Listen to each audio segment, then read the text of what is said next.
Hello fellow sim racers.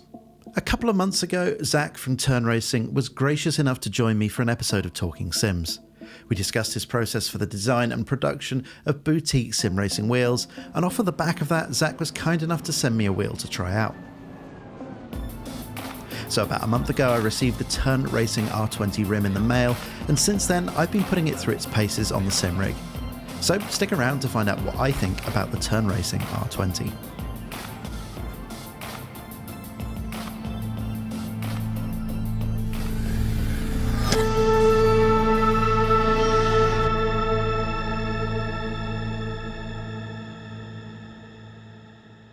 So I guess to start with, I should probably tell you guys a little bit about Turn Racing and what's so interesting about the R20 wheel rim. Zach from Turn Racing makes some of the nicest boutique sim racing wheels on the market, particularly those of a modern GT Persuasion. The R20 is the latest in the line of barebones rims from Turn Racing, and for something that's outwardly quite simple, it's got a lot going for it. But before we get into the specifications, design and materials, all of which are worthy of note, the first thing that strikes you about the R20 is the packaging. The stylish turnbox is a nice touch, but inside it reveals a wheel that's shrink wrapped, which I think is the first time I've seen something like this on a sim racing wheel. It's a small touch, but it says a lot about the attention to detail that runs throughout the product. With the shrink wrap torn away, you're presented with a handsome, if conventional looking wheel rim. It's outwardly similar in appearance to something like the Momo Mod 27C, though critically the dimensions are quite different, but more about that later. The 305mm wheel rim is constructed with an aluminium hub, urethane rubber grips, and a genuine suede covering. It's not Alcantara, but that's a very good thing because Alcantara is just marketing speak for imitation suede. And while we're on the subject of the suede covering, this has been expertly applied and is one of the nicest suede wrap jobs I've seen on a wheel rim, sim or otherwise.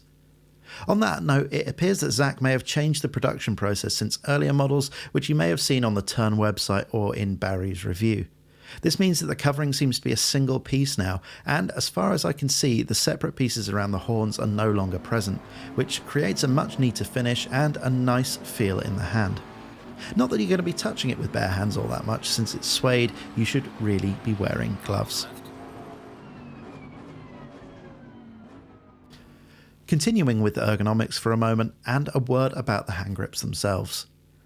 The chunky 38mm urethane rubber grips are pretty firm, slightly firmer in fact than my Momo rim, and I consider that to be a good thing, particularly when it comes to feeling the nuances of force feedback through your fingertips.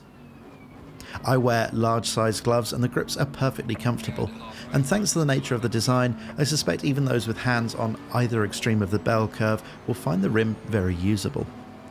The grips themselves are nicely contoured and very easy to, well, grip. The slightly chunkier profile than some other rims on the market is a very good thing, especially on longer stints, and I've been feeling a lot less fatigue around my thumb joints than I normally would when I'm using higher force feedback settings. So it's well made and it's comfortable. So far so good. And if you've got a wheel hub or a quick release with a 70mm bolt pattern, you can just bolt it on and start driving. But most people are going to pair it with a button box of some sort to take advantage of all of those in-car adjustments and, well, gears. The R20 is compatible with a range of different Asher racing button boxes, the Fanatec Universal Hub and the AccuForce button box with an additional spacer. It's also compatible with the Sim Racing Coach button boxes, and I've been using it with the GT1 Pro.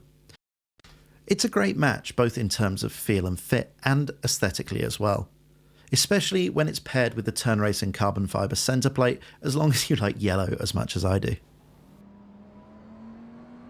When it comes to driving, the R20 is sized in such a way that it sort of bridges the gap between larger GT wheels and smaller Formula rims, and for me this makes it an excellent all-rounder.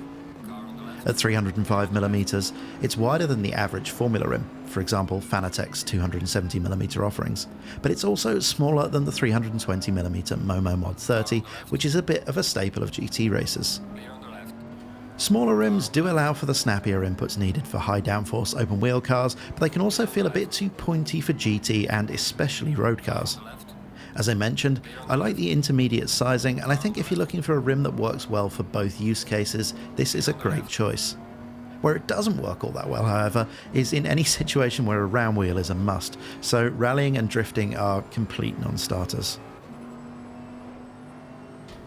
Moving on, and let's talk value.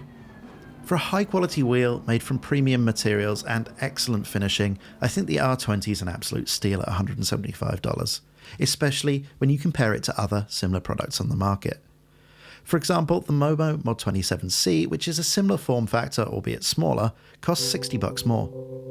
Sure, you can pick up no-brand wheel rims for less from the Far East, but you very much get what you pay for, and I genuinely believe that the R20 is very competitively priced. So, to bring things to a close, I think it's pretty obvious that I'm impressed with the Turn R20. And after a month of use, I'm happy to report that I've no intention of putting any of the other rims back on my rig anytime soon. I hope you enjoyed the video. If you did, it would be great if you could hit the like button and subscribe to the channel so you can see more content like this in the future.